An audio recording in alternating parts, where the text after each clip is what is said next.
Intervista se tiġi mwassla lilkom minn Beauty Wisdom u Game Breaker.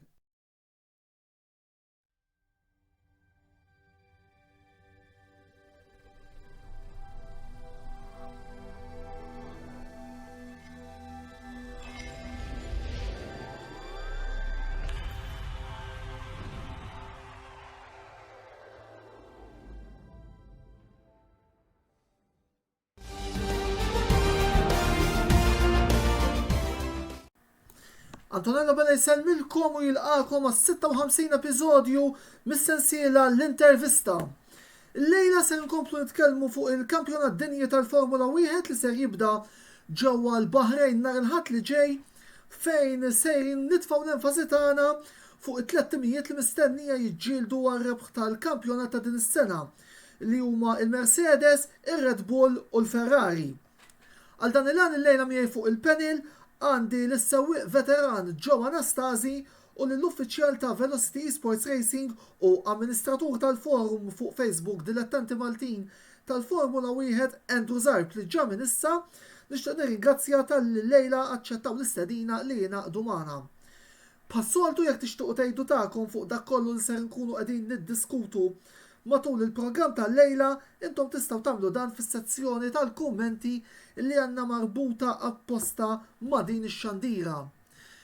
Ftit tal-momenti l-untemmu wkoll xi lobiet mill-UEFA Europa League u UEFA Conference League li wkoll serin naraw issa fuq il-grafika. Jispikkaw fil-UEFA Europa League il-kwalifikazzjonijiet wara suċċessi min-naħa ta' Atalanta għand Bayer Leverkusen. Bl-Atalanta jġibu l-gow ta' rebħa fl-aħħar u l-Barcellona li tirbaħ 2-1 għand il-Galatasaray ġewwa it-Turkija. Rangers jikkwalifikaw minkejja illi tilfu ġewwa Belgrad fil-waqt li l-Braga tgħaddi minn fuq il-Monaco. UEFA Europa Conference League, il-Leicester City tilfu 2-1 ma' Rennes iżda jgħaddu għal-kwarti tal-finali, Marsilja tirbaħ 2-1 fuq il-tim Svizzeru ta' Basilea fil-waqt illi PSV Eindhoven wara l-4-4 li ġabu fl-Olanda din id-darba skurja werba ma maqalaw xejn biex jikkwalifikaw għal-kwarti tal-finali tal-UEFA Europa Conference League.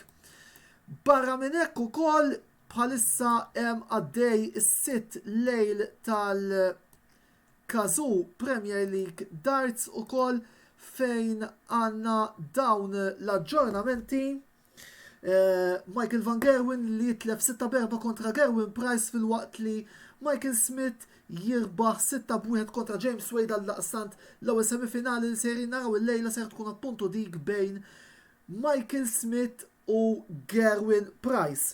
Apparti l-azzjoni fejn tidħol darts il-lejla ukoll ser nżommukom aġġornati fuq dak kollu li ser kun qed jiġri waqt 3 lobiet tal-futbol illi huma Everton Newcastle mill-Premier League Ingliża 21 minuta l-iskor ta' xejn b'xejn.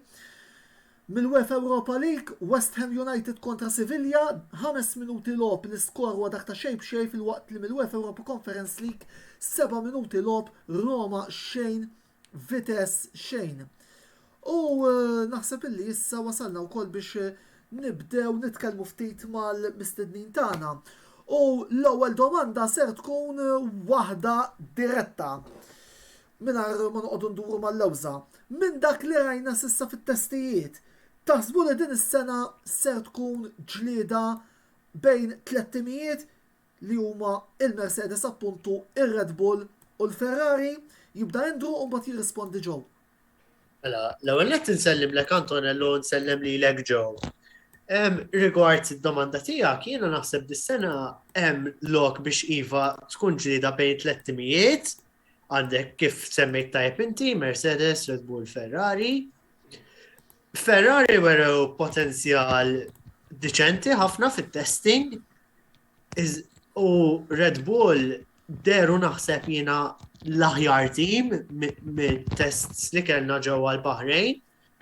Mercedes kif nafu huma champions renjanti u reput minn kampjonati wara xulxin, ara dawn huwa tim proven li jafu jirpu, iżda it-test ma marx jidher li ma marx totalment kif xtaqu, iżda naħseb xorta tippretendi li se jkunu hemm mal-ġlieda.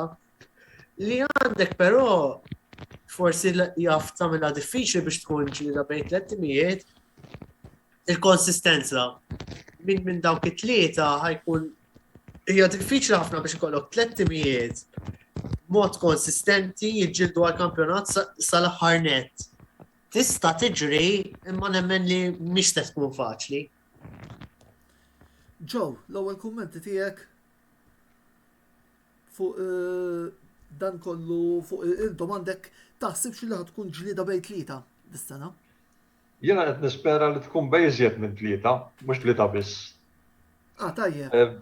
U għandi fiduċja li pereżempju teams bħal McLaren, teams bħal Alpine, ukoll l-Alpine ma ninsewx li għandhom wieħed mill-iżjed drivers ta' esperjenza f'Alonso. Qatt ma naqtaw barra l-Alonso. Jiena konvint li dal-istaġun xi sorpriża se jtina. Jiġifieri bażikament veru li kif qed tgħid int il-Mercedes u Red Bull proven diġà dal-aħħar. Il-Ferrari ma ninsewx illi minn bidu beda fil-1950 il-kampjonat tad-dinja qatt ma fallew tellieqa. Jiġifieri dejjem hemm kienu sewwa, mhux dejjem kienu on top u għamlu żmien kbir għax nistgħu ngħidu li minn żmien Schumacher m'għamlu xejn dal-aħħar, però m'għandi l-ebda dubju li huwa tim b'saħħtu biżżejjed u tim kif tajt konvint biżżejjed fejn nifsu li jarġa' jġib tiegħu, m'għandi l-ebda dubju minn dan.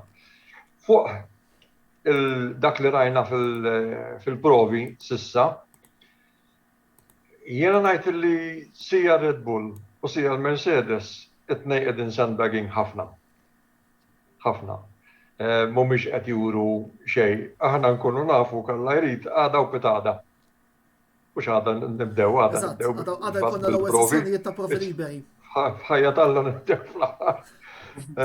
Ġifieri għada u użjed pitada fil-qualifying inkunu nafu preċiż l-istat tat-teams kollha, inkluż il-Ferrari. Il-Ferrari għandhom żewġ drivers li huma fast immens. Però il-Red Bull għandhom ukoll għax li l-Perez ma tistax tiskontaħ żgur u għandi fiduċja kbira jien f'Russell fil-Mercedes. Interessanti naħseb se tkun il-ġlieda bej Russell u Hamilton. Jiena qed nara li jekk fil-bidunet ikunu pareġġjati sew, sa nerġgħu naraw 2016 ieħor bħalma kien bej Rosberg u Hamilton kampjonat bil-Mercedes. Però mhux neċessarjament huma biss fuq. U dak se jkun is-sabiħ tiegħu naħseb dal-kampjonat. Illi se jkun hemm ħafna iżjed minn tim wieħed illi se jkunu jissiltu għal-rebħ. Posthom kif għadt int il-Ferrari wkoll. Fil-fatt fuq l-argument ta' sandbagging għadda kemm irċievu messaġġ mingħand David Bonnici fejn qiegħed jgħidilna ċans tajjeb li jkun kampjonat bejn tlieta, però t-timijiet kienu sandbagging. Il-fatt li nħassam l-ħinijiet tajbin fl-aħħar sija li kellhom żejda fl-aħħar jumejn ma jeskludix illi nistgħu wkoll naraw xi sorpriża. Xi kummenti fuq dan il-messaġġ tal-ħass li mill-aħħar li tkellimna l-ġimgħa li għaddiet l-hawn jidher li kapaċi jkunu hemmhekk. Mela, biex nibda jirfu. Iva, naħseb naqbel li t-timijiet għadhom mawrewx kollox fit-testing ukoll għandek programm, timijiet jagħmlu programmi differenti minn ta' xulxin, jiġifieri xebħ like with like mhuwiex faċli u naħseb naqbel ma' ġew li ħadd ma għaddu wara idejh s'issa. Però għafolja dal-weekend insiru nafu naqra ħjar x'inhi ta' min jinsab fej fl-ordni.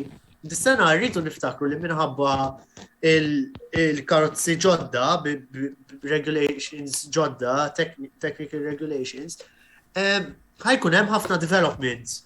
Il-development curve ħajkun steep ħafna din l-ewwel sena, allura dik ħad tkun telliqa interessanti wkoll il-development race.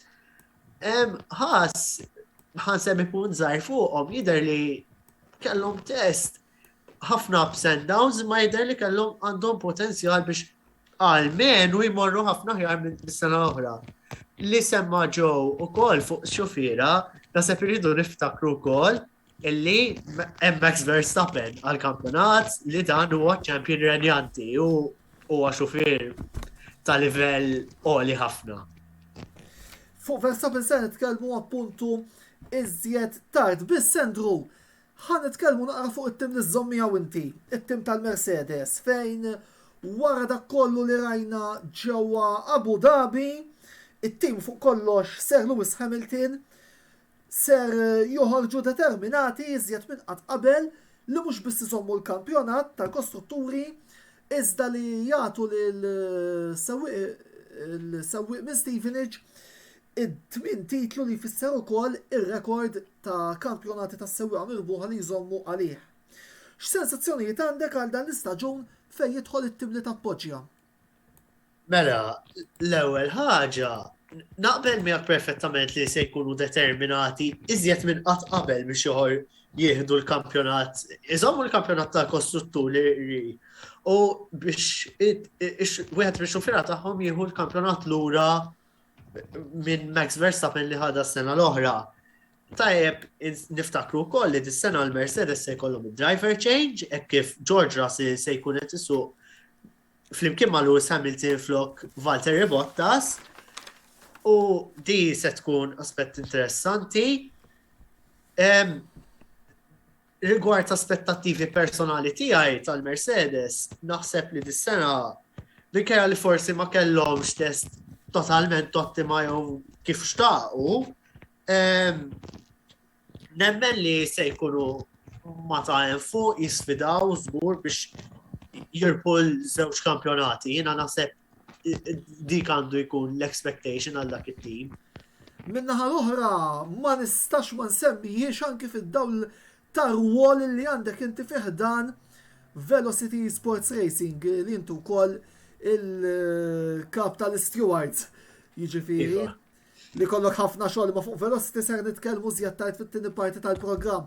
Il-bidla tal-stewards, Michael Masi wara l-frejjeġ kbar li għamel is-sena l-oħra ġim neħħem minn postu u issa għandna żewġ stewards ġodda. Race directors daw, jiġu propjament. Eżattament. U magħhom ser ikun hemm Herbie Blesh illi ser ikun qed jgħinhom. Il-kummenti tiegħek fuq din il-bidla. Jiena, ara, minħabba il-kontroversja kbira li nqalat fl-Abu Dhabi li nippreferi ma nibqax niftakar kemm jista' jkun. Le, ma kieku inti kont qiegħed tmexxi dik it-tellieqa. Mill-esperjenza tiegħek issa, x'kont tagħmel? Ara, jiena minix race director fi dan Velocity, rridu niftakru dan. L-eżatt.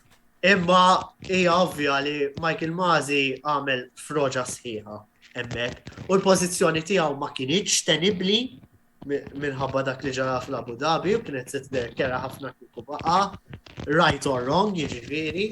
Jiena interessat nara fiex se jsarfu dawn iż-żewġ race directors ġodda ta' dis-sena. Din naħseb ħaġa li forsi taħt ħafna aspetti wara ħafna aspetti oħrajn bħal min se jirbaħ kampjonat, xufiera u kollox di ma tantx ingħatat ħafna attenzjoni imma hija importanti ħafna naraw x'se jsarfu race directors ġodda imma jiena nemmen illi huma żewġ race directors ta' stoffa dawn. U għandi tama li l-officiating jieħu passa l-aħjar dis-sena. Sawa wis, Joe, merħba ukoll lilek fil-programm tagħna l-intervista. Jiena għad niftakrek ukoll meta fi żmien qed ngħidu snin design kont tikkollabora f'dak il-fuljet li konna nistennew fil-bidu ta' kull staġun fuq ġurnal lokali fejn fih kont ittina l-preview ta' dak kollu li konna rridu nistennew bħala dilettanti tal-Formula 1 f'dawk iż-żminijiet fejn il-battalja kienet iżda tkun bejn Damon Hill u Michael Schumacher, Damon Hill Jacques Villeneuve, Volderi sa ċertu punt jiena ta' tifel li kont inħares lejk bċertu reverenza, Volderi huwa wkoll unur doppju għalija lil-lejla tinsa fostna biss fl-2022 biex niġu lura għaż-żminijiet tal-lum. Ser naraw il-Red Bull f'epoka ġdida, hekk kif ser ikunu qed jipproduċu l-magni tagħhom. Anki jekk il-Honda se tkun qed tgħin lill-karozzi l-blumi wara l-kwinti. Temmen li dal-proġett jista' jgħin lil Max Verstappen jirbaħ jiddefendi anzi b'suċċess it-titlu mirbuħ is-sena li għaddiet. Jiena meta nara il-fiduċja li għandhom ir-Red Bull f'dik il-magna, li kienet il-magna Honda u issa se tkun bażikament Honda l-istess, ta' ma nodux nistaħbaw wara subajna, bażikament il-Honda għad għandhom ħafna sej fil-biċċa xogħol u m'għandi l-ebda dubju illi il-magna se tkun Honda. Sewwa, però l-iżjed li niftakar, l-iżjed li tfakkarni dil-biċċa xogħol hija xi żball għamlu l-McLaren ftit snin ilu meta għaġlu u qataw qalbhom minn dik il-magna. Ejja naħsbu daqsxejn min kif spiċċaw minn mal-McLaren u l-McLaren ħadu marru mar-Renault, dik il-magna baqgħet tirranġa sa mas-sena l-oħra repet il-World Championship. Jien ma naqbilx miegħek fuq dan l-aspett. Jiena nħoss li u hawnhekk se neħħi parzjalment il-kappell ta' ġurnalist u ħanilbes il-kappell ta' supporter tal-McLaren, naħseb illi 3 snin u di ħafna ma jaqblux miegħi fuqha kienu biżejjed u żejjed biex il-problemi li kien hemm li jista' jkun ukoll li anki forsi kienu min-naħa tax-xasi wara kollox jitranġaw. Tim kbir bħal McLaren ma setax jaffordja jibqa' hemm wara. Biss dik Hindsight hux veru, hindsight huwa ħaġa sabiħa. Eżatt. Però dak li ġara bażikament kif ftit snin wara illi il-McLaren qataw qalbhom minn dik il-magna llum il-ġurnata nafu xi kwalità ta' suċċess, x'reliability għandha għax anke fil-Alfa Tauri llum il-ġurnata qed tintuża u qed insammu l-Alfa Tauri wieħed mid-drivers li nikkonsidrah underrated immens huwa fil-fatt id-driver tal-Alfa Tauri Franċiż ismu Pierre Gasly. Pierre Gasly, jiena nixtieq nara f'karozza tajba sew lil-Pierre Gasly. Jiena historikament fan tal-Williams. Sewwa. Meta wara l-ewwel ġurnata tal-provi ta' Bahrain kienu l-ewwel provi u ta' Spanja, sewwa. Meta wara l-ewwel ġurnata tal-provi ta' Spanja marru daqshekk tajjeb mal-ewwel Williams, il-verità bdejt nħurru għattisa. U għalhekk bdejt fil-programm u għattien li qed nimmaġina ħafna sorpriżi għax bħalma qal Andrew ukoll ma ninsewx illi dan se jkun staġun ta' development. Il-karozzi se jinbidlu mill-lejl għal-nar bejn il-liqa l-oħra. Hemm ħafna xi jitgħallmu anke bejn session oħra, anke bejn ġurnata u l-oħra. Rajna fil-provi jitfaċċaw karozza għastin taraf minn ta' ġurnata ta' qabel ċerti teams. Ġifieri naħseb se jkollna ħafna sorpriżi dal-istaġun li hija ħaġa sabiħa. Jiena bħala driver dejjem wara jtgħidli xi jgħidli antik. Jiena Jim Clark huwa l-idolu tiegħi u naħseb li ftit se jkun hawn min jarsaq lejn Jim Clark bħala driver complete. Dan, qed tifhem bħala driver sfortunatament li kien jiġri dak iż-żmien kien il-drivers kien ikollhom xorti jagħmlu 5 snin, 6 snin, 7 snin maximum mingħajr xi accident bħalma ġara lil tant drivers Emil Barnett, Jochen Rindt, Villeneuve, Clark. Senna. Stess, tant oħrajn. Il-fatti naħseb tajjeb ngħidu fi żmien Jim Clark u hekk ħafna drabi ħabta kienet tfisser li kont tmut jekk intu wieħed mhux ubiera. Ħafna drabi kienu jaħtu u jew iweġġaw u qatt ma jirritornaw fil-Formula 1 jew għar imutu. Preċiż. U dik kienet l-isfortuna preċiżament.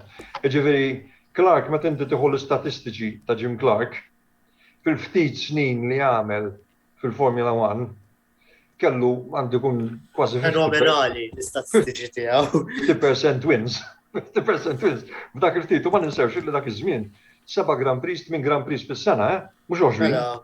Ġifieri li tiġbor dat numru kbir ta' Grand Prix illum tifhimha b'20 u żjed minn 20 Grand Prix, imma f'7 staġun u jkollok xorti tispiċċa staġun għax nafu ħafna drivers li sfortunatament ma spiċċawx. Imma insomma, dak issa qed nitkellmu history u forsi mhux logħob. Jiena naħseb għandek punt li Jim Clark huwa leġenda tal-Formula 1. Jiena dejjem inħoss li huwa diffiċli ħafna tqabbel ix-xufiera tal-lum ma' xufiera tal-epoka ta' Jim Clark. Għax m'intix qed tqabbel it-tuffieħ u l-larinġ. U tispiċċa hemm ħafna limitazzjonijiet li tqabbilhom bejniethom. Jim Clark fi żmienu kien Naħseb kien wieħed fost l-aħjar jekk mhux l-aħjar. Jien insertajt kont Silverstone fil-1967 fil-British Grand Prix. Kont guest ta' Dunlop meta fetħu il-famuż Dunlop Tower ta' Woodcote Corner. Sewwa, u rajt it-tliela kollha minn dat-torri illi minn dat-torri tara Silverstone kollha. Sewwa, u Clark rebaħ fil-ħodu fil-Lotus 30 l-Sports Car. Rebaħ it-tellija. Rebaħ il-Grand Prix li bdiet fis-satej, mis-satej sal-4, rebaħ il-Grand Prix tal-Formula 1, ħareġ mill-Lotus 49 tal-Grand Prix li kien għadu rebaħ biha, daħal fil-Lotus Cortina u rebaħ biha wkoll. Issa għalija meta semmi driver li għamillek tlet li bħal dawk, ġifieri f'ġurnata wkoll ma ninsewx illi karozza Formula 1 ta' dak iż-żmien ma kienx Formula 1 tal-lum. Relatively, sa jena qatt ma saq Formula 1 tal-lum għasan tal-antik ta' biex niftehmu, imma relatively qed nimmaġina jien illi tal-lum hija ħafna iżjed easy, ħabba dak il-ħafna electronics u ħafna affarijiet. Jiena nara sempliċement anke mill-standard tagħna. Jina bil-mini l-lum il-ġurnata li ċerti affarijiet elektroniku x'naf jien. Jagħmlu l-magna ħafna iżjed easy, jagħmlu kollox ħafna iżjed easy biex issuq. Li għandek kumbat naħseb ix-xufier llum il-ġurnata ħdej forsi dak iż-żmien għandhom forsi iktar nutrition, jieħdu ħafna iktar ħsieb il-fitness. Illum il-ġurnata. Preċiż, jieħdu ħafna iżjed minn dak u xorta jkelqu ħafna inqas. U żgur. Bażikament. U żgur. Ġifieri waħda mir-raġunijiet għalfejn vera hija diffiċli tqabbel xufiera tal-epoka ta' Jim Clark fis-sittinijiet u tal-lum. Dal-weekend, għax suppost aħna qed nitkellmu fuq dal-weekend, Ekku, fil-fatt nixtieq li nagħlqu wkoll l-ewwel parti ta' dan il-programm billi nitkellmu ftit fuq il-Ferrari li huwa t-tielet tim li sejrin iddiskutu l-lejla. Il-preparamenti tagħhom għal dan il-kampjonat tant mistenni ġewwa Maranello jidher li kienu tajbin, imma finalment temnu li jistgħu jidħlu fil-ġlieda u jibqgħu fil-ġlieda sal-aħħar għal dan il-kampjonat jibda ġew jkompli jendru. Nemmen minix Ferrarist, ġifieri la volja qed ngħid ġifieri nammerhom 100%, u d-drivers tagħhom niggusthom ħafna.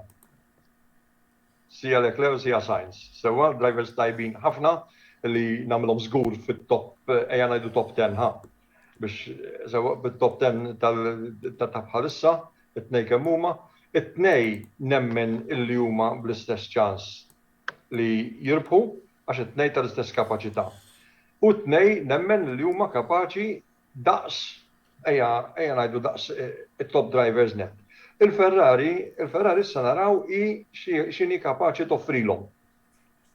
Bażikament, u għax dana kif għadna dal-istaġun se jkun guesswork assolutament mill-bidu sa naħħar. Jiġifieri jekk jirnexxielhom isibu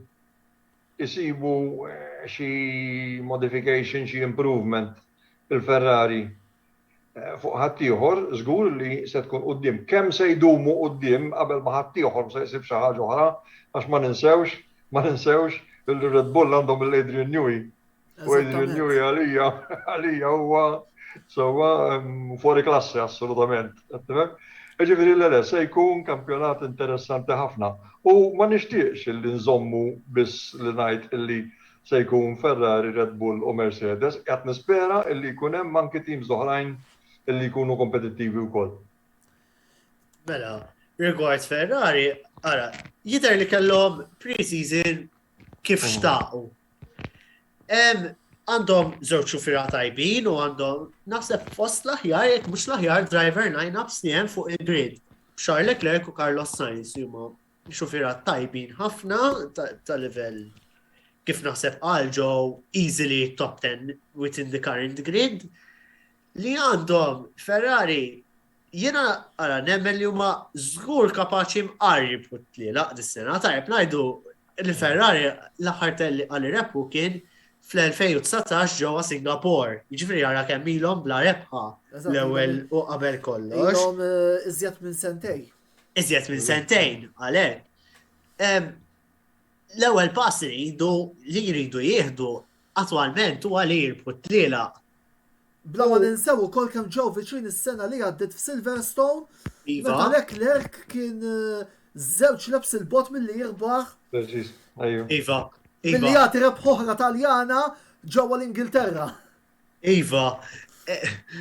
Li kombinazzjoni ġimma wara l-final tal-Kampjonat Ewropew tal-Futbol. Eżattament. Iżda eventualment. Issa botta dik Antonello. Le, qed ngħidu l-fatti aħna. Qed niċċajta. In the end Hamilton spiċċa rebaħa kien dik it-tellieqa u ħadd pjaċir li rajtu jirbaħ ġewwa daru imma Lilim dik sekonda. L-ewwel pass li jirbu tliela, nemmen li huma kapaċi jagħmlu. Iżda hija ħaġa li tirbaħ it-tliela u ħaġa oħra li tkun titfa' lilek innifsek f'pożizzjoni biex tkun konsistenti biżejjed biex tisfida l-kampjonat sal-aħħar net. Hemmhekk potenzjal hemm imma they have a lot to prove fil-fema tiegħi. Leclerc ġew domanda ta' Iva u li qabel ma mmorru l-waqfa ta' reklami din il-ġimgħa tefa' objettiv ta' 5 rebħiet għal Ferrari din is-sena. Taħseb huwa realistiku? Jalla jkun hekk, aħna hekk nixtiequ naħseb jiena minnu veru dilettant. Jixtieq illi jara it-teams kollha jissirtu sal-aħħar. Mhux veru. Ekku. Idealment, nixtieqna 4-5 teams jissirtu sal-aħħar. Sewwa?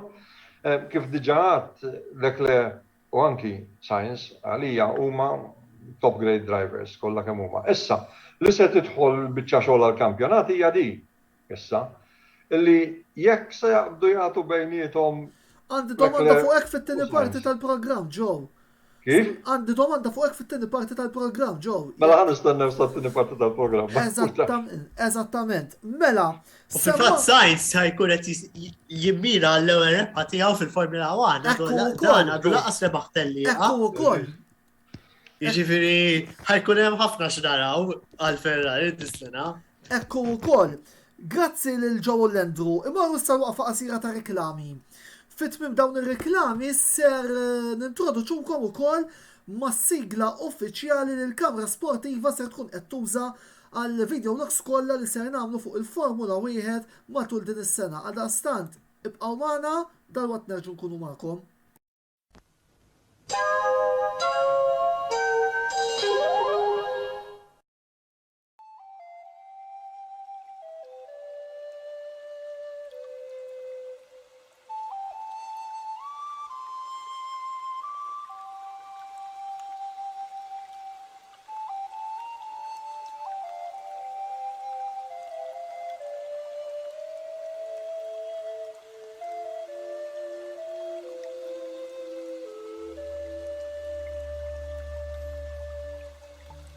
Beauty Wisdom tal-Fgura għall-aħjar prodotti u servizzi ta' sbuħija. Żuru wkoll Nails by Xarawna fl-istess stabbiliment għall-aħjar servizz ta' trattament ta' dwiefer. Dilettanti tal-wrestling, wasal il-mument tagħkom. L-aħħar logħba ta' WWE WWE 2K22 issa tinsab disponibbli minn Gamebreaker fuq iż-żewġ pjattaformi tal-PlayStation 4 u PlayStation 5. Il-logħba normali tistgħu issibuha għal prezz ta' €57, fil-waqt li dik Deluxe tistgħu tixtruha għal €99. Mela, jekk tixtieq tidħol fid-dinja virtwali ta' John Cena, Hulk Hogan, Rey Mysterio u l-bqija ta' sħabhom, ħaġa waħda biss għandek tagħmel, iżżur il-ħanut tagħna ġewwa bil-Kirkara u takwista l-kopja tiegħek tal-logħba WWE 2K22. Gamebreaker, l-aqwa logħob tal-PlayStation, Xbox u Switch.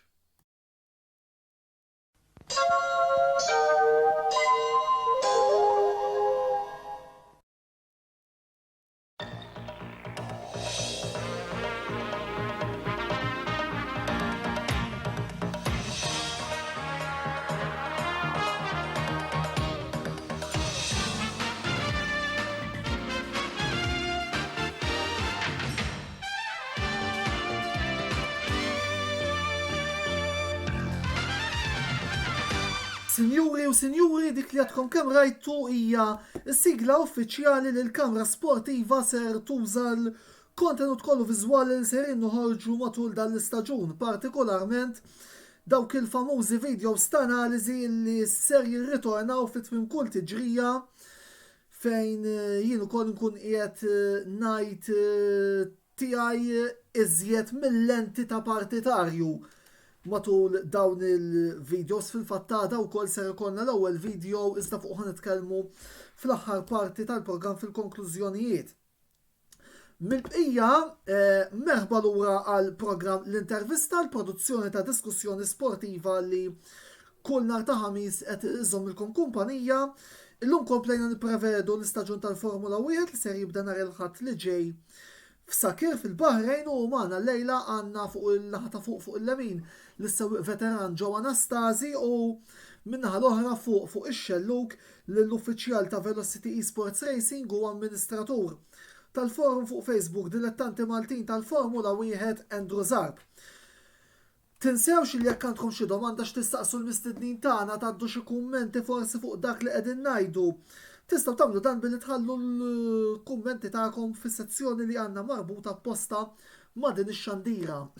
Sa dan it-tant ukoll għandna iżjed aġġornamenti mill-Premier League Darts, Gary Anderson jirbaħ 6-5 kontra Johnny Clayton u issa wkoll qiegħed jistenna il-konfront bej Joe Cullen u Peter Wright biex naraw naqra min ser jilab kontra l-darbtej champion tad-dinja fis-semifinali tal-lejla fejn jidħol futbol ħin ta' mistrieħ Everton xejn, Newcastle xejn, 34 minuta lob, West Ham xejn, Sevilla xejn u 36 minuta lob mill-UEFA Conference League, Roma xejn, Vitesse xejn.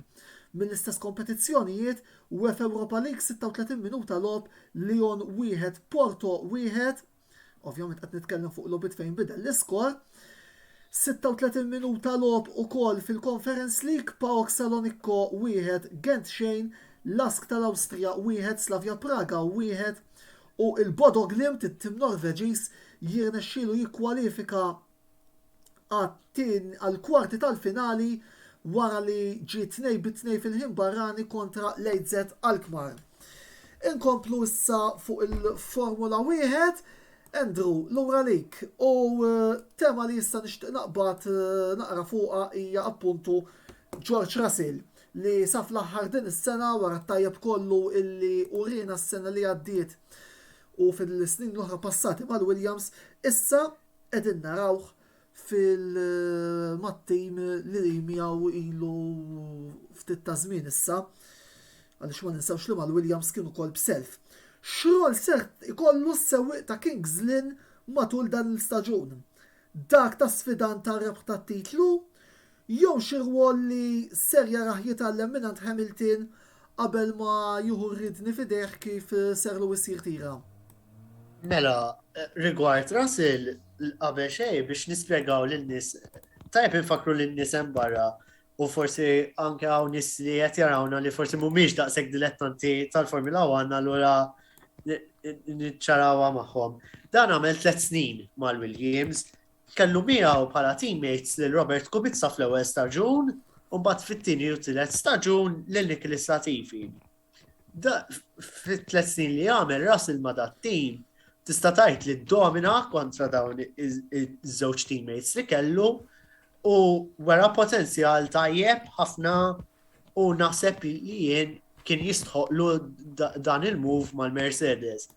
U koll nixtieq infakkar lin-nies li George Russell ilu junior mal-Mercedes mis-sena 2017 ħaduh fejn dik is-sena tal-2017 kien sa dik li kienet il-GP3 li hija effettivament il-Formula 3 tal-lum il-ġurnata u kien rebaħ dak il-kampjonat u fl-2018 kien fil-kampjonat tal-Formula 2 u kien rebaħ dak il-kampjonat ukoll.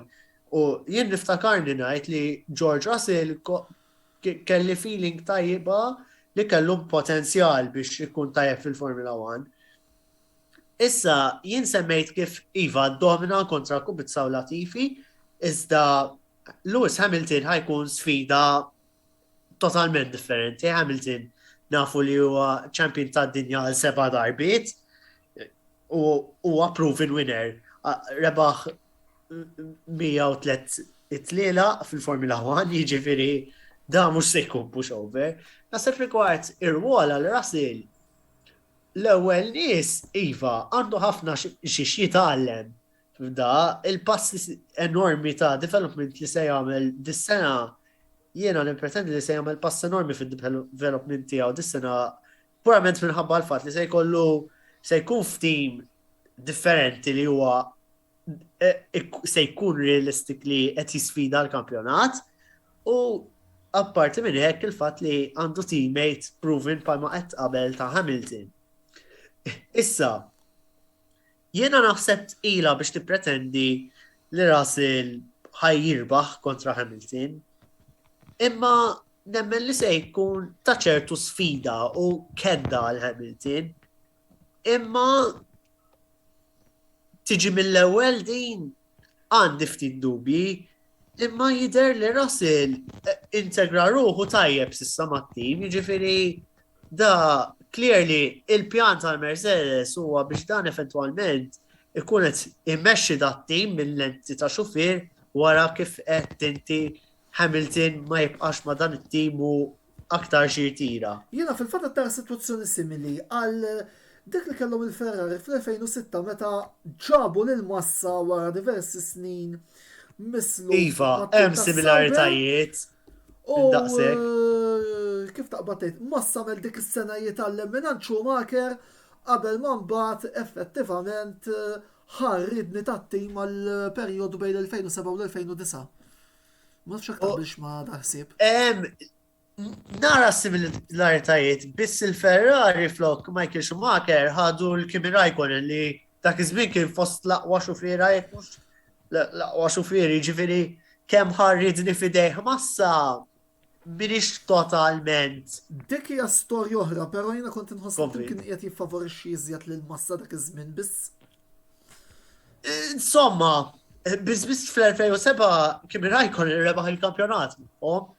Jiġifieri, u mbagħad isu naħseb mill-2008 Iva bdew jiffavorixxu l-Massa l-ewwel nett għax kien sfida l-kampjonat fl-2008. U mbagħad ir-relazzjoni bejn Ferrari u Raikkonen issa deġenerat ukoll. Jiġifieri naħseb hemm fejn għandek raġuni Mela jidher li wkoll hekk hemm xi ftit problemi Mela, tista' terġa' tirrepeti Andrew jekk jogħġbok?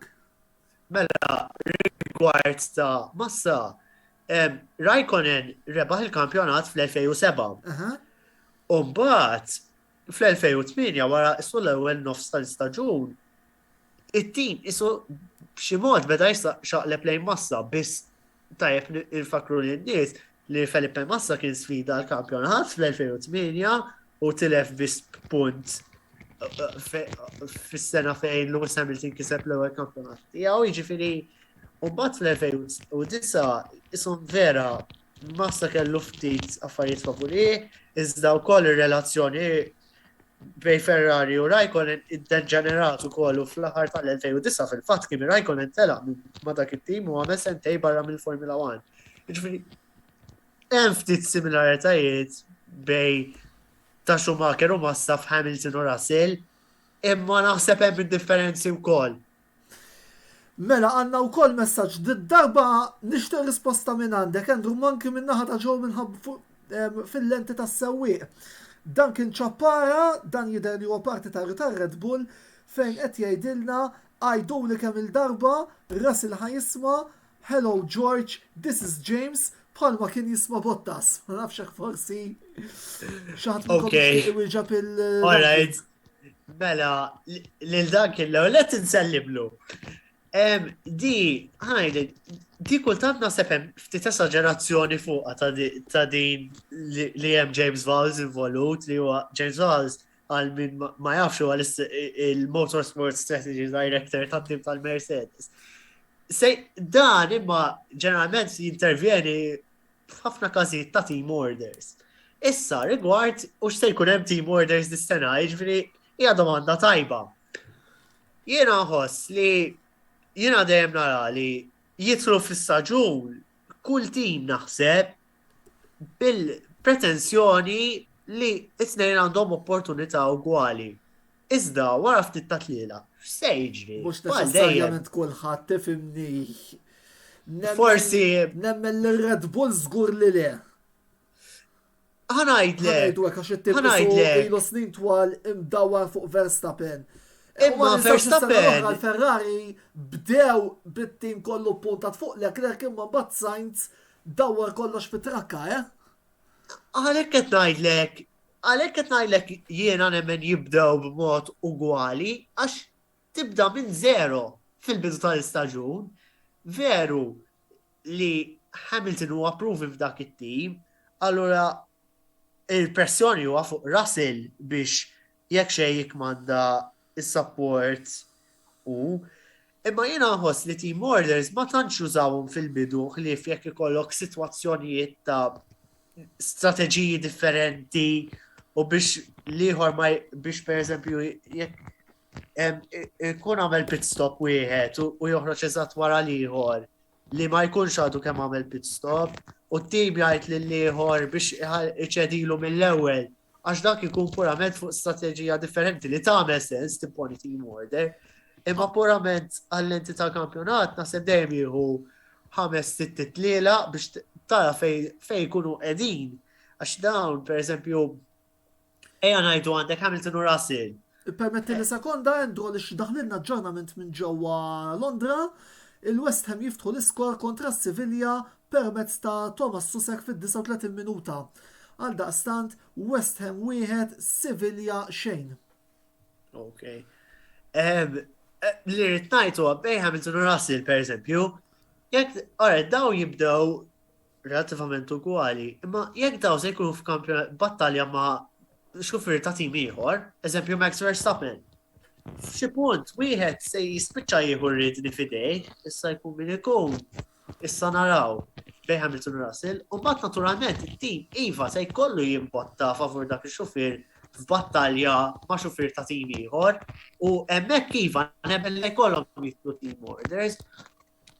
Personalment, dik hija l-opinjoni tiegħi fuq id-domanda. Mela, għandi kumment minant David Bonnici li wkoll xtaqt d-darba ħan daħħalli l ukoll ġew anke minħabba l-fatt li ammettejt li inti supporter tal-Williams.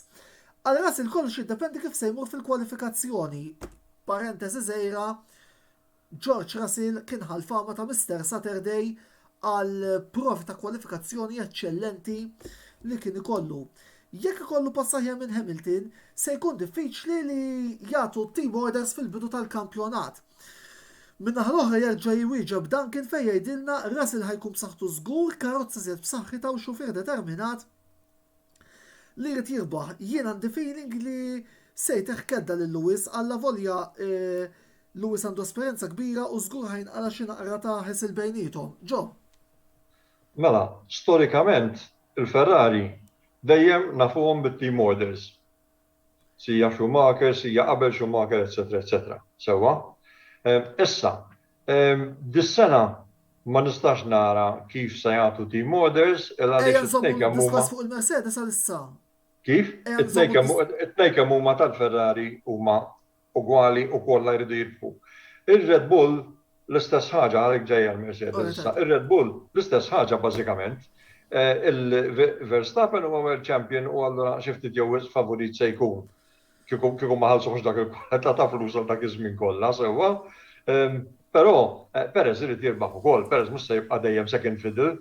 U jiena qed nimmaġina illi fil-Mercedes biex niġu għall-Mercedes issa, sooner or later l-istess ħaġa se tiġri, jiġifieri fil-bidu Lewis Hamilton se jippretendi illi hu ikun il-favorit. Sewwa, però jekk Russell jibda jteħked kull darba, jew jibda qudiemu pereżempju kull darba fit-tliela, il-Mercedes se tagħmel. Din hija question interessanti ħafna. Naraw daqsxejn. Żgur li tpoġġi lil Toto Wolff f'pożizzjoni antipatika jekk eventwalment. Jiena personalment nemmen li jekk Russell vera jitfa' lilu nnifsu f'pożizzjoni fejn ikun anke potenzjalment qed jisfida l-kampjonat u speċjalment jekk tkun battalja purament bejn Russell u Hamilton biss eżempju li forsi ma nemminx se tkun għax Verstappen żgur ma tistax tarbih.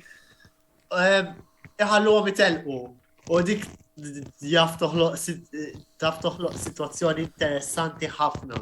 Però David Bonnici hawnhekk qed ifakkarna fl-iżball strateġiku taħwida tat-tajers fil-Bahrain tal-2020 fej fil-fema tiegħu il-Mercedes rridu jrażnu lil Russell hawnhekk saħansitra.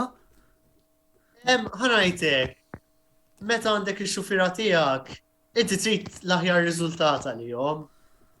Se tkun trid tagħmel dak l-iżbalji. Għax le. Allura jiena nemmen li kienet żball, biss ngħid ħaġa fuq dik it-telliqa. Jiena ma naħsibx li kienet neċessarja fil-waqt li tixtieq li x-xufiera tat-tim jirbħu. Ma naħsibx li kienet l-ar ħaġa li Russell li ma rebaħx dik it-telliqa. Għalfejn. Ħanajt għalfejn ħossek. L-esperjenza ta' diżappunt. Naħseb dik hija talima li kultant għandek bżonn tgħaddi minn dan disfatti jekk inti se tkun qed tisfida għall-kampjonat u ikollok ħafna suċċessi. Allura fil-waqt li kieku rebaħ kienet tkun ħaġa tajba ħafna jiġifieri, ma sibx li l-fatt li ma rebaħx kienet neċessarjament l-ar ħaġa għalih. Effettivament, se joħroġ iżjed determinat. Għalek, jiena għalek, Joe, pratikament ta' risposta tiegħi eżatt fil-qosma. Effettivament huwa issa kważi l-oppost tas-sitwazzjoni ta' Verstappen. Verstappen fl-aħħar neħħa l-pis kbir għax rebaħ kampjonat. Issa, irridu naraw issa kif se reaġixxi Verstappen. Mingħajr dak il-pis se jiġri iżjed jew se jiġri inqas, dik irridu naraw issa. Sissa fit-testi jidħol jidher illi ġara ħafna. Dik ċerta konfidenza u li tibqa' kampjonat. Dik se tneħħilu pis kbir lil-Verstappen. Kif jgħidu Taljani fil-fatt vincere ju ta' vincere imbagħad. U laqgħet issemmu Taljani ġew. Issa ejja ħanitkellmu ftit fuq Carlos Sainz u Charles Leclerc li huma żewġ sewwieqa żgħażagħ, żewġ sewwieqa motivati u żewġ sewwieqa aċċana għar-rebħ. Taqbel li din hija l-aqwa koppja ta' sewwieqa li hemm fil-grid attwali u kif taħseb li ser tiżviluppa relazzjoni ta' bejniethom matul dan l-istaġun? Sfortunatament ma tistax taqbad tgħid bħala sewwieqa biss għax tant jidħlu fatturi llum il-ġurnata. Il-karozza, nafu bid-drivers, intom ilkom tiffollowjaw il-Formula 1 ukoll snin kbar, nafu bid-drivers li kienu kapaċi b'mens, imma dejjem il-karozza let them down. Sewa? U meta mbagħad eventwalment spiċċaw daħlu f'karozza tajba mal-ewwel spikkaw. Jiena konvint li kif għattint sija Carlos Sainz u sija Charles Leclerc it-tnej huma top quality drivers, it-tnej kapaċi jirbħu l-kampjonat. M'għandi l-ebda dubju minn dan. Sewwa, il-karozza se tagħmel u kif se jirreaġixxi it-tim U da mhux għal Ferrari biss, imma għal kollha kemm huma kif se reaġixxi it-tim b'żewġ drivers tajbin. Għax ngħiduha kif inhi, aħna llum qed nitkellmu fuq da 3 teams. It-3 teams għandhom drivers tajbin immens, sija first driver u sija second driver, għasta tajtilhom second drivers illum ġurnata, għax kif għadna Russell nafu bżejt sarraf. Karozza li dejjem kienet at the back of the grid. Aħseb wara fil-fatt orina fil-Grand Prix wieħed biss li għamel bil-Mercedes. X'inhu kapaċi jagħmel Russell sewwa. Le, se jkun staġun interessanti ħafna. Jiena x-xewqa tiegħi taf x'inhi illi ma jindaħlulhomx li d-drivers jħallhom isuqu. Hekk nixtieq jien, però sfortunatament hemm dal-imbierek Constructors Championship ukoll u jiena nixtieq nara d-drivers jissiltu kollha bejniethom. Idealment nixtieq nara 20 driver fl-istess karozza. Għax hemm mbagħad joħroġ u jispikka driver. Imma din possibilità. Din possibilità preċiżament. Però li żgur huwa li da se jkun staġun sabiħ. Jiena m'għandi l-ebda dubju. L-inħoss però fil-waqt li għandek punt validu li jekk ikollhom l-istess karozza naraw l-aħjar li spikkaw, jiena dejjem inħoss illi l-aħjar xufiera palma huma Hamilton, Verstappen biex insemmi tnejn minnhom biss, jispiċċaw imorru jkunu fl-aħjar timijiet, ma l-aħjar timijiet u jkunu fl-aħjar karozzi. U jkollhom dak l-opportunità biex jispikkaw iktar. Jiġifieri naħseb mhix għax ħafna hemm dal-argument fil-Formula 1 sfortunatament li Hamilton dejjem jirbaħ għax il-karozza. Jew anke dak l-argument li ma naqbilx magħhom f'dak is-sens. Le laqas jiena telli għalli tiġini frasi hija l-Grand Prix ta' Turkija ta' sena 2020. Bija rebaħ is-seba' kampjonat li rajnieh minn hemm wara u rajnieh ukoll fil-Brażil is-sena li għaddiet. Di jużawha mhux għal Hamilton biss, di għandhom ħatta jużawha għal xufier li il-Schumacher jew xufier li ma jogħġobhomx. Niftakar ħafna jiena jużawha fuq Hill pereżempju. Il-puntu li vera jkollhom il-karozza tajba, immem raġuni għalfej huma tisuqu dik il-karozza tajba u mhux xi ħadd bħali. Jiġifieri di li għax għalhekk jiena dejjem inħoss li l-aħjar xufiera se jkunu mal-aħjar timijiet u allura fl-aħjar karozzi. Preċiż, issa dis-sena għandna 6 xufiera tajbin immens fl-aqwa 3 karozzi. Għalhekk nemmen illi se jkun staġun tajjeb immens.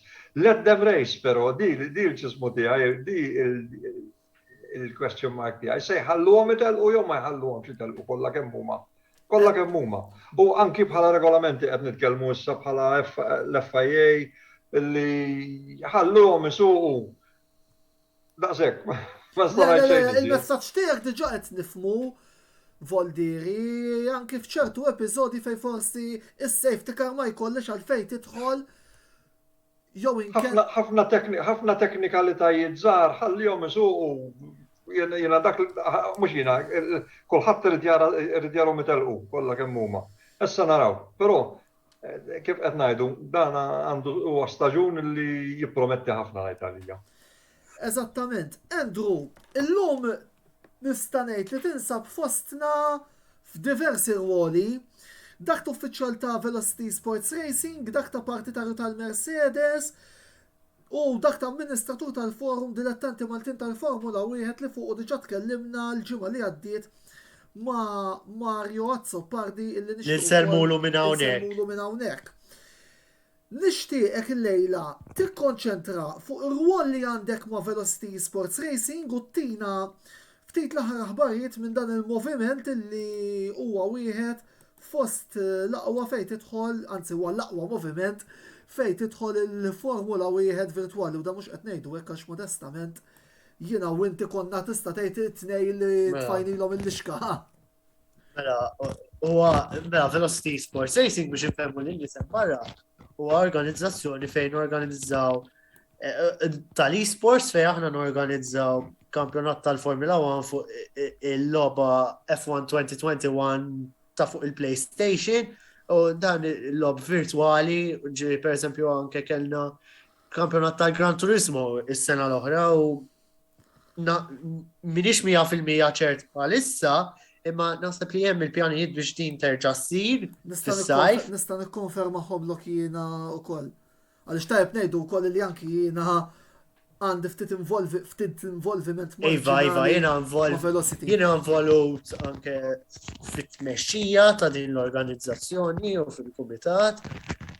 Però l-iktar ir-rwol li għandi x'naqsam fil-kampjonat tal-Formula 1 jiena wieħed mill-stewards fejn bażikament jiena responsabbli li x-xuffiera jħobdu regoli.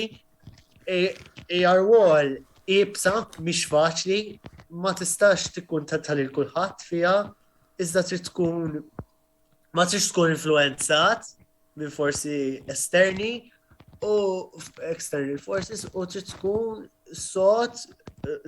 sod għalija u trid tipprepara li se taqla l-kritika tagħmel x'tagħmel kultant fiha din. U trid tkun prattiku.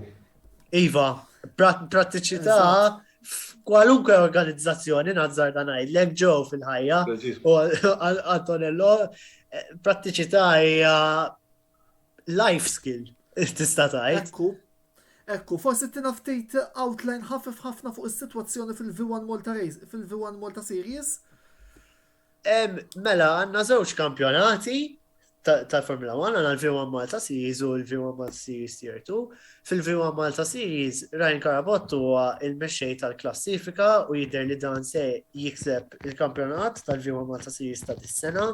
Fadlilna l-aħħar 5 titliela fil-V1 Malta Series, waqt li fil-V1 Malta Series Tier 2 li jimgat jinsaf fil-uċċata ta' il-klassifika ta' dan il-kampjonat bl-aħħar 4 titliela li fadlilhom u jidher li dan ukoll se jirbaħ dan il-kampjonat. Nħeġġukom ukoll biex iżżuru l-paġna ta' Velocity Sports Racing fuq Facebook għal iżjed informazzjoni. Velocity Sports Racing illu wkoll għal darbohra ser ikunu qegħdin jikkollaboraw mal-Kamra Sportiva biex il-ħamisijat ta' qabel kull tellieqa noħorġulkom il-ħotleb aħna wkoll nużaw is-sewwieqa tagħhom biex nintroduċu wkoll il-weekend tal-Formula 1 fil-fatt iżjed kmin illum kellna il-video tal-Bahrejn bil-ħotleb li saret mingħand iċ-champion renjanti tat-Tier 2 Kevin Lucchese. Nixtieq ukoll nħodu l-okkażjoni biex nirringrazzja l-kumitat ta' din il-kollaborazzjoni ta' Velocity u wkoll insellmilhom għaliex wara kollox jiena parti minn dan il-grupp ukoll nikkummenta it-tliela tat-tieni kampjonat fejn kif qal tajjeb Andrew li jimgħatu l-McLaren waslu biex jalqu t-titlu. Ġo minnaħa l-oħra inti ukoll issuq fit-tliela barra minn Malta.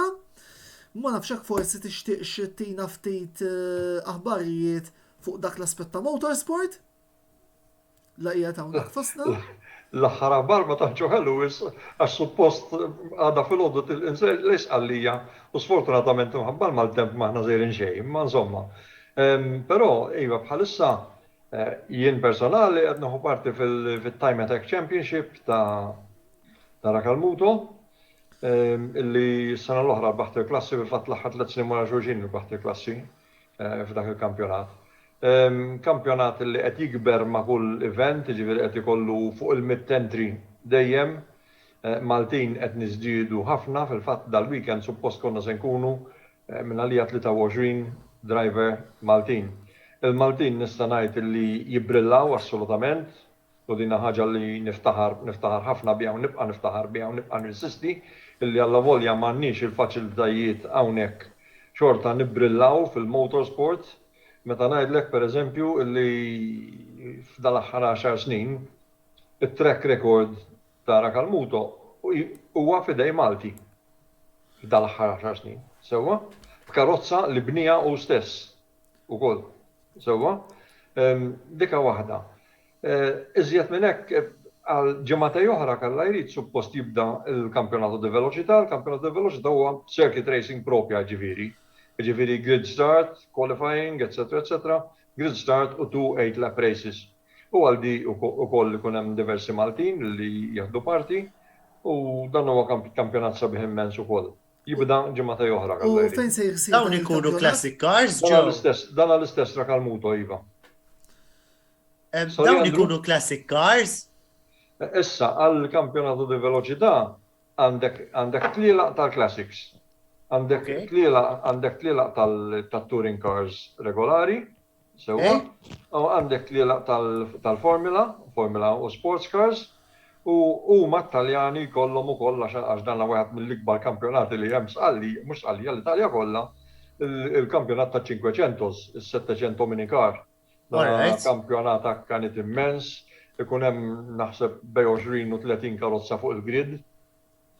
U jekk daw jagħmlu 10 lap race, fl-aħħar ta' 10 laps, bej l-ewwel wieħed u l-aħħar wieħed ikun hemm tul l-straight biss. Tista' timmaġina kif ikunu kollha bejniethom m'hemmx lapping. Bis-sil ta' sew tkun mela. Daqshekk, għax ir-regolament tantu tajjeb tagħhom. Sal-istess tires pereżempju kollha bil-fors iridu jużaw. Kollha tajer wieħed li servi dina taqla kwestjoni tal-Formula 1 li jiena nemmen pereżempju li l-sitwazzjoni tat-tires bħalissa hija tad-daħ tal-Formula 1. Tad-daħ assolutament. Kieku jpoġġulhom kollha tajer li jiservi all weekend kollha kemm huma u mbagħad naraw id-driver veru u l-kapaċità ta' kollox vera. Għax tant jiddependi l-ġurnata hija lotterija tal-pit stops rajnija fil-kampjonat. Ngħiduha. Kampjonat strateġisti. Il-kampjonat ġie deċiż mill-pit stops. Xejn iżjed. Verstappen daħal għall-pit stop u ħareġ tajer ġodda u l-ħor ma ħareġ. Daqshekk u dak iddeċida kampjonat. Ġifieri daqshekk hija importanti tat-tajers. Jiena li kien għalija inneħħi it-tire stops nagħmel tajer illi servi t-telliqa kollha u iżjed u allura ħadd ma jista' jgħid għax it-tajer malli u għax sabaħ u għax dala. It-tajers ta' kulħadd huma l-istess. Kull formula li jużaw dil-formula ta' tires jekk taqbad Formula Fords, pereżempju. Formula Ford dejjem l-istess ħaġa. 20 karozza mwaħlim ma' xulxin. Imwaħlim ma' xulxin 20 laps, 30 laps x'inhu. Mini 7 biex imorru Mini 7 Racing ukoll l-istess tajer jużaw kollha kemm huma. Imwaħlim ma' xulxin. Daw ta' 500 l-istess ħaġa. Regolament wieħed l-istess tajer, l-istess kollox, imwaħlim ma' xulxin kollha l-karozzi. Hemm naraw it-tliela sbieħ. Imma insomma jiena minn xejn mhux se jikkonvinċihom jien żgur. Tajja pwis, mela, aġġornament oħra minn ġewwa Nottingham fejn nagħlqet ukoll il-raba kwarti tal-finali tal-Premier League Darts Peter Wright jirbaħ 6-4 kontra Joe Cullen għal daqstant. Is-semifinali li ħajbdew minn hawn ftit ieħor ser ikunu Michael Smith kontra Gerwin Price u żewġ Skoċċiżi Gary Anderson kontra appuntu Peter Wright ukoll. Kummenti finali min-naħa tal-appart il-mistednin tas-segwaċi tagħna David Bonnici. Kumparat ma' s-sena l-oħra, Hamilton u Schumacher se jkollhom ma jibsa fil-teammate rispettiv tagħhom. Magnussen, Bottas u Albon iridu juru xi jsarfu. Interessanti wkoll naraw il-momentum li qabad Tsunoda fl-aħħar tal-kampjonat. Dak kien ukoll relatat sa ċertu punt mad-diskors li għamilna fil-programm tal-ġimgħa li għaddiet. Dan kien ċappara, Russell dis-sena anki ġewwa Spa wera ħin tajjeb avolja ma saritx it-tiġrija. Imma fil-kwalifikazzjoni spiċċa t-tieni bħin aħjar minn Hamilton u viċin Verstappen fix-xita mal-Williams. Tajjeb wisq, l-aħħar domanda illi għandi għalikom illum Joe u Andrew. Min taħsbu li ser jirbaħ il-kampjonat tas-sewwieqa, min taħsbu li ser jirbaħ il-kampjonat tal-kostrutturi, u ma nafx tixtiequx tagħmlu l-previżjoni tagħkom fuq il-Grand Prix tal-Baħrejn li se jkollna nhar il-ħadd li ġej. Naħseb li din hija l-iżjed sena diffiċli li tagħmel pronostiku hekk. Għaliex għax tant hemm sija drivers u sija karozzi li huma top level. U mhux hekk biss, però kif qal Andrew earlier on, dan se jkun staġun l-ewwel staġun dar-regolamenti l-ġodda se jkun staġun li il-teams kollha se jkunu qed jivvintaw mhux bej telliqa oħra, bej session ta' qualifying u oħra, bej session ta' practice u oħra, se jkun hemm żviluppi kontinwi fil-karozzi kollha kemm huma. Issa, kemm ċerti drivers se jkunu kapaċi jaddattaw malajr għal da changes fil-karozzi. Nafu li hemm drivers illi t-tihom xit-tihom fast bihom dejjem.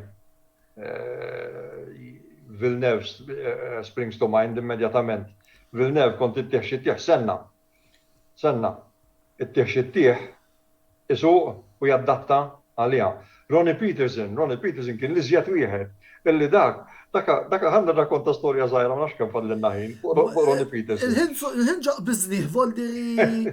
Ronnie Peterson bħala test driver u bħala jagħti lura informazzjoni u hekk ma kien tajjeb assolutament xejn. Sewa, dak kellu l-Andretti miegħu l-ewwel session tal-ġimgħa filgħodu il-Colin Chapman, meta kienu mal-Lotus, Colin Chapman kien joħroġ lill-Andretti biss. Għax joħorġu lill-Peterson. Andretti jissettja l-karozza, u mbagħad joħorġu tnejn huma Peterson ikun żjed fast minn Andretti. Kien jaddatta malajr. Issa dal-istaġun naħseb illi se jkun vantaġġat id-driver li se jkun jirnexxielu jaddatta l-iżjed malajr għaċ-changes għax il-karozzi se jinbidlu mill-lejl għal-nar minn ġurnata l-oħra. Żgur, m'għandix dubju. Jiġifieri ma tixtieqx ittina ismijiet x'qed taħseb min taħseb se jirbaħ il-kampjonat, eċetera. Jew għall-inqas l-ewwel tlieta ta' nhar il-Ħadd. L-ewwel tlieta ta' nhar il-Ħadd, tifhimni, skont li ġara s'issa, ir-Red Bull tidher tajba immens. Id-distak bejn Hamilton u Russell huwa kbir immens bħalissa, però ma nemminx li se jitkompla hekk jiġifieri, ma nemminx assolutament. Jiġifieri jekk aħna naraw it-top 6 drivers kważi regolari fil-sessions kollha, il-Ferraris it-tnejn qegħdin hemm. Il-Red Bulls it-tnejn qegħdin hemm ukoll, u il-Mercedes m'għandi l-ebda dubju minnhom aqqas. Jiġifieri minn hemm naħseb se joħroġ ix-xogħol ta'. Però jalla jkun hemm is-sorpriżi. Jena dak is-sabet tiegħi dejjem meta jkun hemm is-sorpriżi. Jena ma nħuġ biex li dejjem jirbaħ l-istess driver. Meta jirbaħ xi wieħed b'sorpriża hija ħafna isbaħ. Andrew, previżjoni kif jogħġbok? La, qed nitkellmu fuq sorpriżi u t-teljaqa tal-ħadd. Ħaġa li nixtieq insemmi il-fatt li ir-reliability billi karozza ġdida, reliability ħajkunu qed jidraw minn ġurnata l-oħra, letteralment. Dan, jiġifieri jaf ikun hemm surprises għal purament għax pereżempju wieħed minn dawk li tkun qed tippretendi ħajirbaħ tisplodilu l-magna eżempju qed nivvinta, imma dak huwa punt li għalhekk ir-reliability ħad tkun fattur importanti ħafna speċjalment fil-bidu tal-istaġun fej ma jkunux għadhom ottimizzaw kollox. U meta nitkellmu fuq development li semmejna ħafna f'dan programm, development ma jfissirx biss titfa' partijiet ġodda fuq il-karozza, anke tifhem xi ħaġa fis-setup, dik xi ħaġa żgħira, u minna issib 0.3 u 0.4 of a second f'kull dawra. Jiġifieri development għalhekk nemmen ħajkun aggressiv ħafna dis-sena u kif qal tajjeb ġew jinbidel mill-lejl għad-nar, jiġifieri dak it-tip. Rigward xi pronostiku għall-kampjonat, hija tqila ħafna biex taqta' kif qal Joe. Hemm ħafna unknowns this season, imma naħseb li Hamilton ħajkollu għandu tista' tgħid l-uġieħ tas-sena l-oħra minħabba li tilef il-kampjonat u spiċċa rebaħ Max Verstappen fl-aħħar telliqa f'ċirkostanzi li kienu kontroversjali u Hamilton rajna kemm il-darba li meta l-affarijiet jidru kontrih dejjem juri l-aħjar tiegħu. Allura nemmen li Hamilton jaf joħodha il-kampjonat u jagħmel l-istorja fil-Formula 1 u jieħu dak it-tmien kampjonat. Iżda ma nkun sorpriż xejn jekk Max Verstappen jerġa' joħodha dis-sena u huwa xufier tajjeb ħafna. Għandu ċerta peace li neħa minn fuq u kif qal Joe qabel fil-programm il-fatt li dan diġà huwa World Champion, jiġifieri ċerta konfidenza li forsi ma kellux is-sena l-oħra, mhux li Max Verstappen huwa xufier short of confidence minnu, imma insomma ċerta konfidenza taqbad li forsi ma kellux is-sena l-oħra.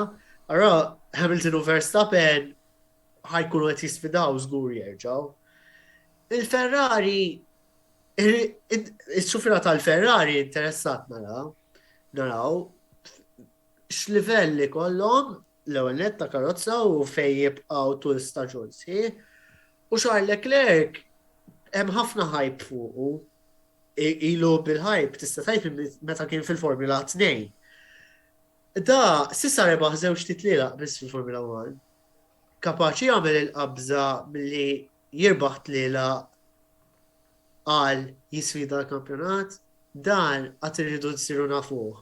U rigward min jirbaħ il-kampjonat tal-kostrutturi, ara, Mercedes, Red Bull u Ferrari ma ta' fuq se jkunu.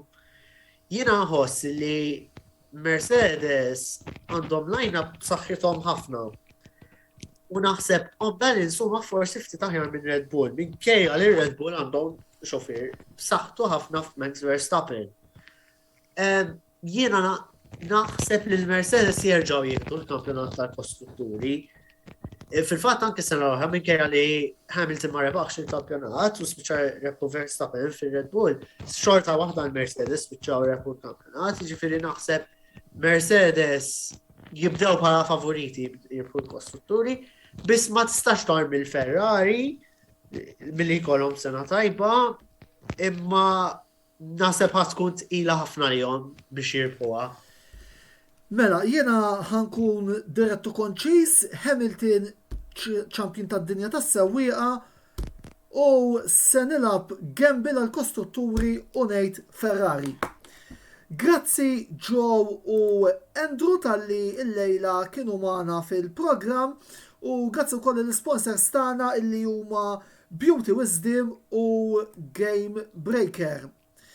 Forsi indunajtu illi matul dawn iż-żewġ programmi tal-Formula 1 ma semmejn ixtim wieħed fid-diskussjonijiet tagħna li huwa dak tal-McLaren.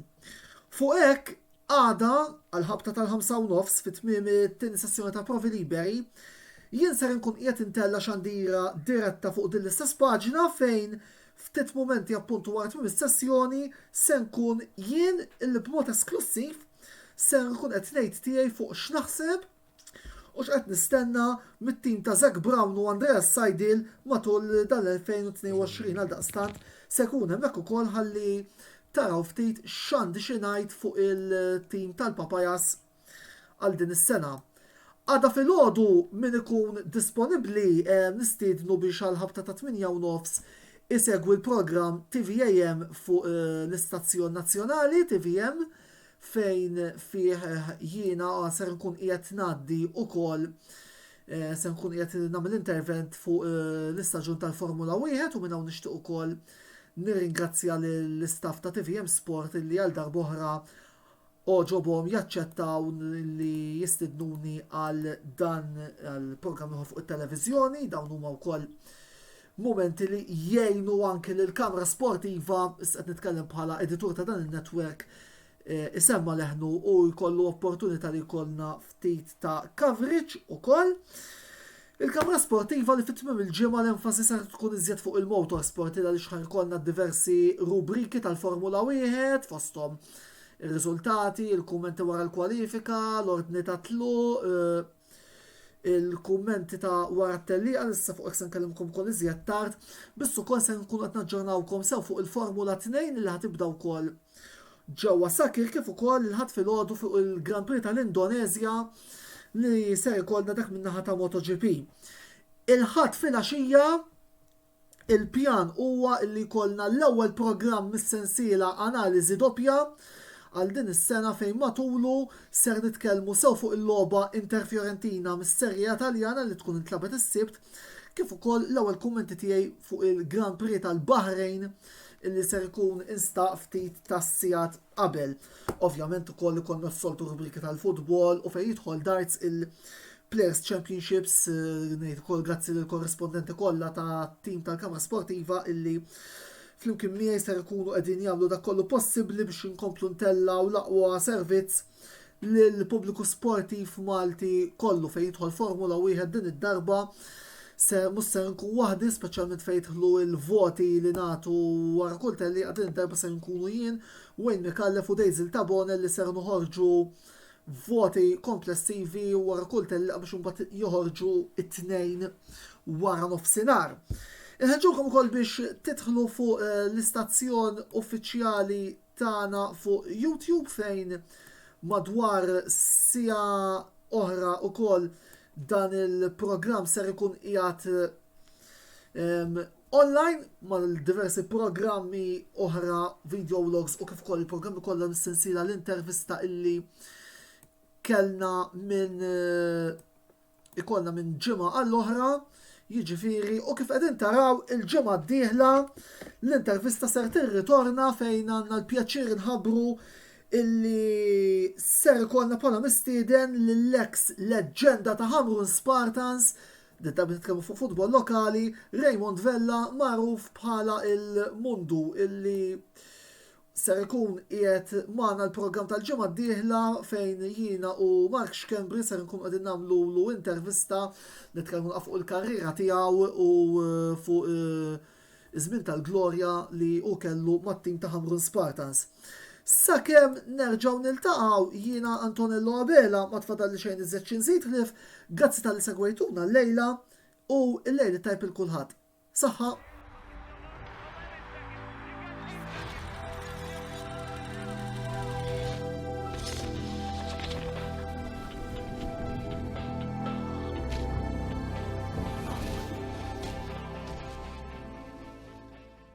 L-intervista ġiet imwassla lilkom minn Beauty Wisdom u Game Breaker.